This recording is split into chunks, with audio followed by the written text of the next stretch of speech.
Shaka Zulu. Warrior, king, military genius, or bloodthirsty tyrant. Depending on who you ask, he was either Africa's Napoleon or a ruthless madman who ruled with nothing but fear and spears.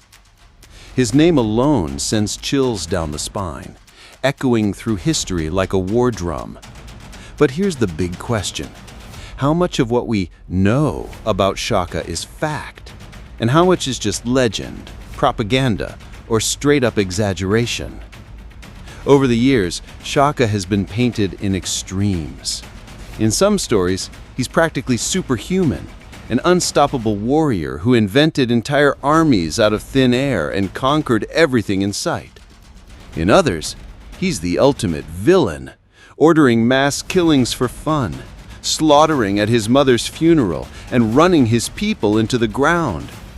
Honestly, if you put all the versions together, you'd think Shaka was part Marvel supervillain, part Game of Thrones warlord, and part history teacher's worst nightmare. But the truth? The truth is way more interesting. Behind the myths, the exaggerations, and the colonial tall tales, there's a real man. A man shaped by his time, by war, by betrayal, and by ambition. And the Shaka we uncover when we strip away the legends is far more complex, sometimes terrifying, sometimes brilliant, sometimes deeply human. So, buckle up, because in this video, we're cutting through centuries of rumor and half-truths to ask, who was Shaka Zulu, really? Before we can talk about Shaka, we need to zoom out and look at the world he was born into. Southern Africa in the late 18th century was far from the empty wilderness many history books once made it out to be. It wasn't just open land waiting for Europeans to discover it, like some blank map with a "coming soon" sign. No, this was a region alive with bustling communities, ancient traditions, and shifting power struggles. Kingdoms, clans, and chiefdoms were trading, fighting, marrying, and breaking apart long before a European musket ever showed up. Among these many Nguni-speaking peoples was a small clan known as the Zulu. And when I say small, I mean small. Before Shaka, they weren't a mighty empire with armies stretching across South Africa. They were a minor chieftainship, more like a neighborhood soccer team than a Premier League club. Respectable, sure, but no one was betting on them to dominate the region. Now, the backdrop to Shaka's rise is what historians call the Mfecane, or Difakani, a period of massive upheaval across southern Africa in the early 1800s. Entire communities were on the move. Refugees were fleeing famine and war, and chiefdoms were battling for survival. It was less than a peaceful village bonfire, and more like an all-out Game of Thrones episode, except instead of dragons, there were droughts, cattle raids, and rival clans clashing with spears. This chaos wasn't all Shaka's doing, despite what some myths suggest. Climate shifts, population pressures, and rival leaders were already reshaping the region. Shaka didn't create the storm, but he definitely learned how to ride it. And it's in this stormy, competitive world, where survival meant adapting fast, that Shaka's story really begins. So forget the image of Shaka as a man who appeared out of nowhere to invent an empire overnight. The stage was already set: a small Zulu clan, a land in turmoil, and a young man about to take advantage of history's perfect storm. One of the biggest myths about Shaka Zulu is that he single-handedly invented the Zulu nation out of thin air. You know the story. Once upon a time, there was a man with a spear, some serious abs, and a vision. He woke up one morning, stretched, and said, "Alexa, create empire." And just like that, the Zulu kingdom was born. Cue dramatic movie soundtrack. But history is never that simple. Shaka didn't appear out of nowhere like a Marvel superhero with a spear upgrade. The truth is, the Zulu were already one of many small Nguni-speaking groups in South Africa. They weren't the biggest, the strongest, or even the most famous. Think of them as the underdogs in a crowded league. Before Shaka, the Zulu were led by his father, Sinzanga Kona, and even then, they were just one clan among many. The idea that Shaka alone created the Zulu nation is partly the result of colonial writers who wanted to simplify African history into great men narratives. It made for dramatic storytelling, but it erased the contributions of countless other leaders and communities. In reality, Shaka's rise was built on the foundation of earlier rulers who had already organized, defended, and expanded the Zulu people's influence. He didn't start with nothing. He started with a small but functioning clan structure, a warrior culture, and networks of alliances and rivalries. So what did Shaka actually do? This is where his genius shows. He took that small clan and transformed it into a centralized, disciplined, and formidable kingdom. He expanded the army, introduced strict training regimens, and imposed military discipline unlike anything seen in the region. He broke away from the looser, more flexible clan system and created a highly structured hierarchy. Under his leadership, warriors didn't just fight. They lived as a unit, trained as a unit, and ate as a unit. It's like comparing a casual pickup soccer team to a professional club with a coach, daily drills, and a strict diet plan. Shaka didn't invent soccer, but he sure turned the Zulu into Barcelona. Another thing he did brilliantly, he pulled smaller groups into his orbit. Some joined willingly for protection, while others, let's just say they were encouraged by the business end of a spear. Through both diplomacy and conquest, Shaka absorbed neighboring clans into the growing Zulu kingdom. And he didn't just smash them. He often integrated their people, their ideas, and even their leaders into his system. This was state building on a grand scale. So no, Shaka didn't create the Zulu nation overnight. It wasn't some miraculous moment where a guy in leopard skin appeared and poof, empire. It was years of expansion, organization, and adaptation in a region that was already changing fast. He took an underdog clan and turned it into a powerhouse, not by magic, but by vision, discipline, and sheer determination. And maybe that's even more impressive than the myth. Because myths are about shortcuts, about instant greatness. But Shaka's real story is about grit, strategy, and the ability to turn a small start into something world-shaking. That's not just legend, that's leadership. When most people think about Shaka Zulu, they imagine a military genius who invented an entirely new style of African warfare all by himself. According to the popular story, before Shaka, warriors fought with flimsy throwing spears and little strategy. Then Shaka showed up, threw the old ways into the trash, and invented brand new weapons, formations, and even the idea of running barefoot. It's a great story. It's also a little too clean. Let's start with the famous short-stabbing spear, the ikwa. Legend says Shaka invented it out of frustration, declaring, "Why waste time throwing spears from far away when you can stab a guy up close and personal?" It's partly true. Shaka did favor the shorter, broader spear for close combat, and he made it a standard weapon in his army. But here's the twist. He didn't exactly invent it. Variations of stabbing spears already existed in the region. What Shaka did was make it the star of the show, forcing his warriors to rely on it rather than the lighter throwing spears. He turned an old idea into the central weapon of a new style of fighting. Then there's the legendary bullhorn formation. Picture it, the chest, the horns, the loins.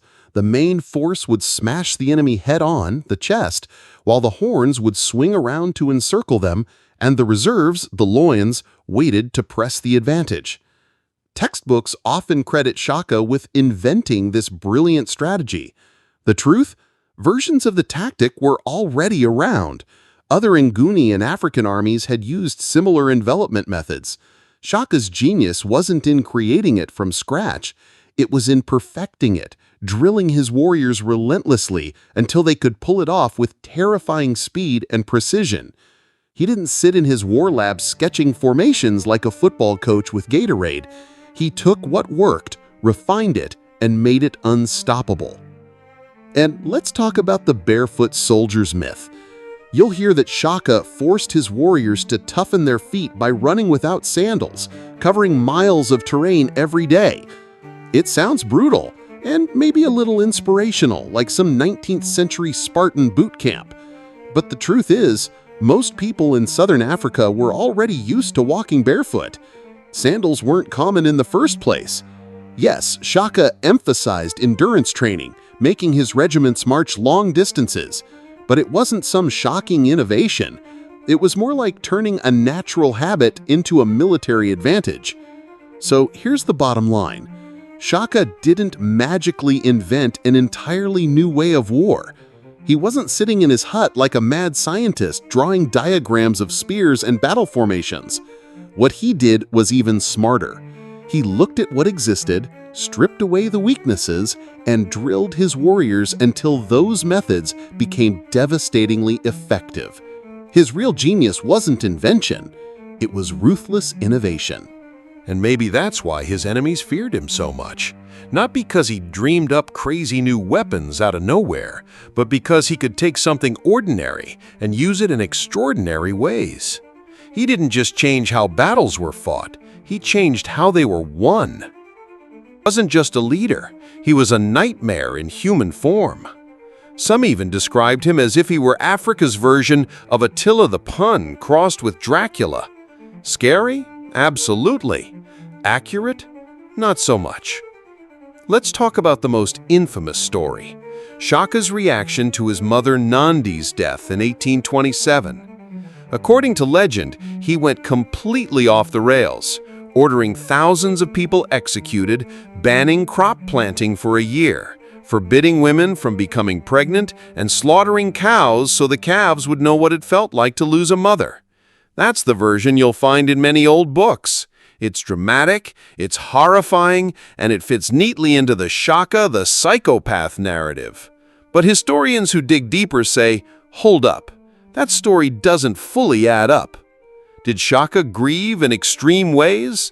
Very likely. He adored his mother, and losing her hit him hard. Did he order executions? Probably, yes. But the scale, thousands killed, smells suspiciously like colonial exaggeration. Remember, most of the written accounts about Shaka came from Europeans who weren't exactly neutral observers. To them, portraying an African leader as a crazed butcher wasn't just entertainment, it was a way to justify their own presence and eventual conquest. Look at this savage tyrant, they said. Clearly, these people need us to bring civilization. Now, let's be honest, Shaka wasn't running a charity. He was harsh. He demanded absolute loyalty, and he didn't hesitate to use fear as a political tool. Executions did happen under his reign, and rival clans didn't exactly get mercy. But here's the key. This wasn't unusual for leaders in a time and place where warfare, betrayal, and power struggles were everyday realities. To survive as a king in early 19th century Southern Africa, you had to be tough, decisive, and sometimes brutal. Otherwise, someone else would be brutal to you first. The difference is in the framing. European kings who executed rivals were called strong rulers. Shaka does it, and suddenly he's a monster. Yes, he was scary, but not Marvel villain Thanos snapping his fingers and wiping out half the kingdom. The bloodthirsty psychopath image is more legend than fact. And here's the ironic twist. While Europeans painted him as a savage, they were also fascinated by him. In their writings, Shaka became larger than life, a character too big for reality. He was both villain and genius, a man they feared and admired at the same time. which means the Shaka we often hear about is less the real man and more a distorted reflection in the mirror of colonial imagination.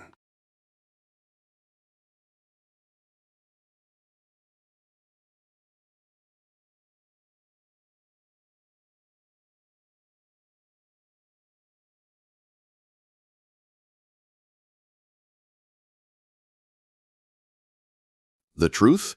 He was a hard, sometimes ruthless king, yes, but a mad tyrant who killed for sport? That's not Shaka. It's the myth. And that myth served a purpose: to make Europeans look like saviors and Africans look like they needed saving. Another myth that floats around is that Shaka Zulu's reign ended when he finally came up against the Europeans. It makes for a neat colonial story, the unstoppable African warlord brought down by Western muskets and gunpowder. The problem? It never happened. Shaka was never defeated on the battlefield by Europeans. In fact, he never fought them in a full-scale war at all. The real end of Shaka's reign didn't come from foreign invasion. It came from inside his own family. In 1828, just a year after his mother's death, Shaka was assassinated by his half-brothers Dingane and Mihlangana with the help of an officer named Mbopa. Picture this: one of the most feared military leaders in African history, a man whose name terrified neighboring clans, cut down not by enemy armies, but by his own brothers in a palace coup.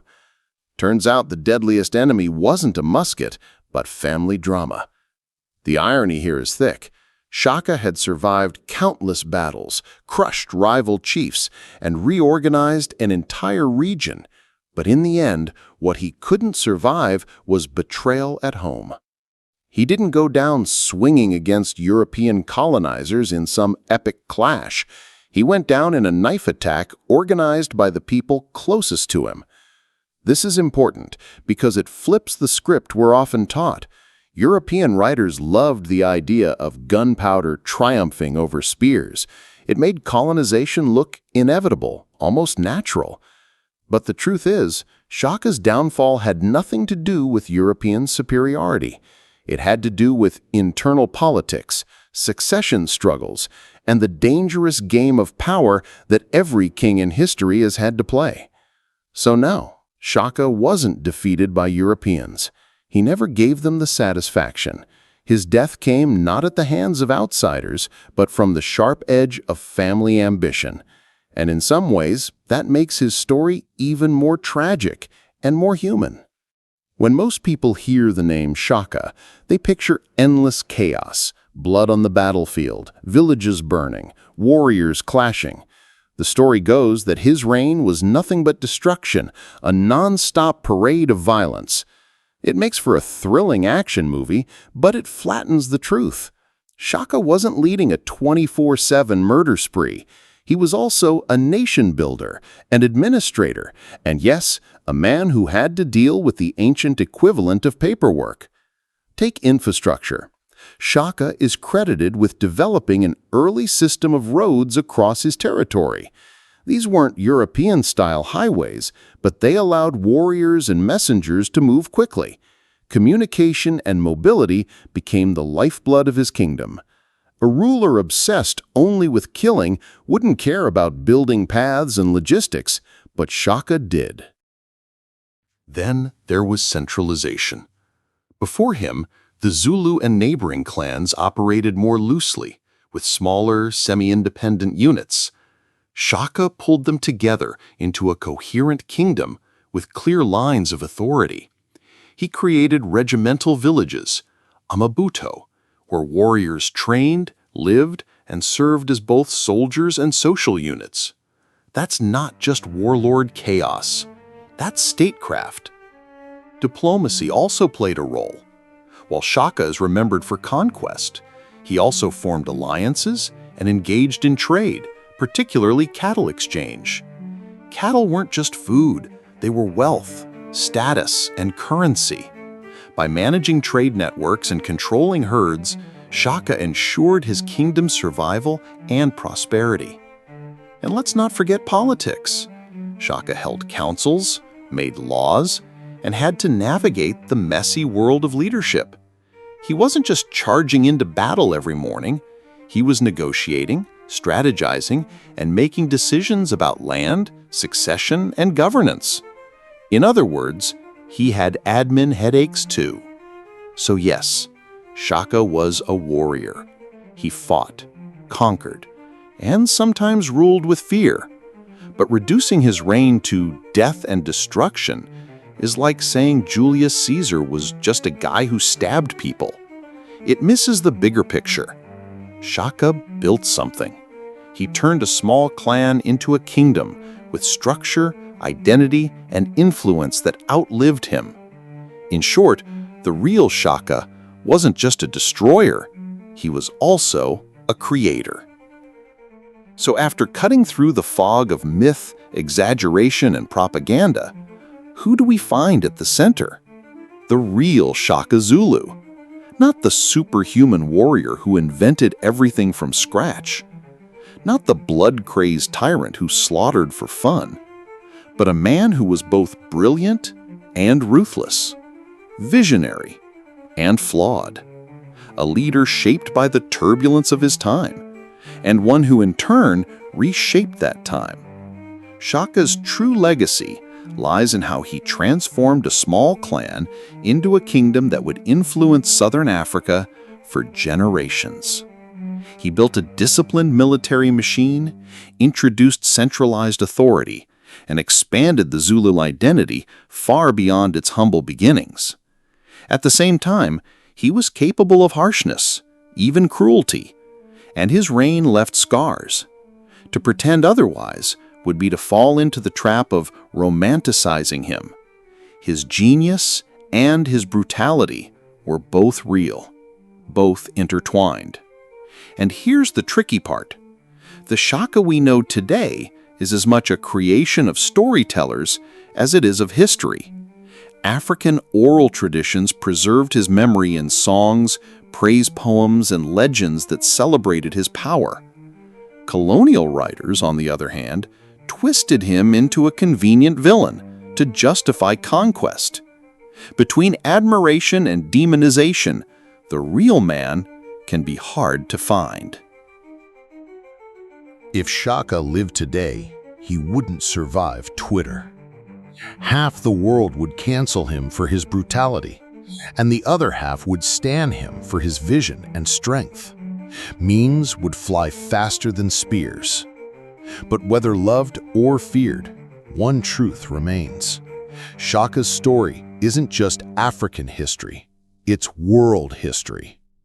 His rise and fall belong to the same human story of ambition, power, innovation, and legacy that connects leaders across time.